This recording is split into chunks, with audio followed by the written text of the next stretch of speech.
The flames and colours of Holi.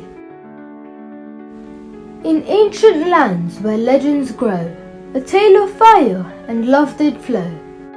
One of faith, so fierce and bright, one of colours, pure delight. Prahlad stood, his heart so strong, against his father's cruel wrong. His father's rage, a tyrant's might, yet faith endured the darkest night.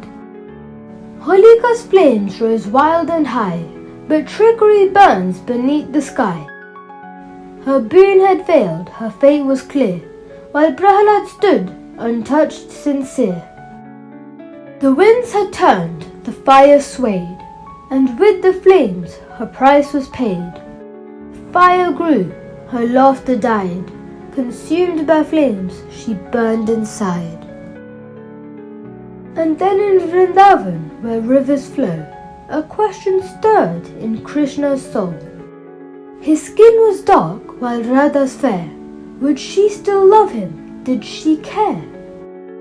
He watched the colours bright and true, then stained Radha pink and blue. With laughter light and mischief sweet, their love was whole, their joy complete. The Yamuna sparkled, its water bright, pink and blue, a pure delight. The gopis danced, the echoes grew, as love and colour filled the view. Now fierce and true the fires rise, to burn deceit and clear the skies. In joyful cheer the colours sing, bringing love and hope to spring. Wishing you happy Holi, full of cheer and joy so jolly. If you loved this festive rhyme, like, subscribe and spread the chime.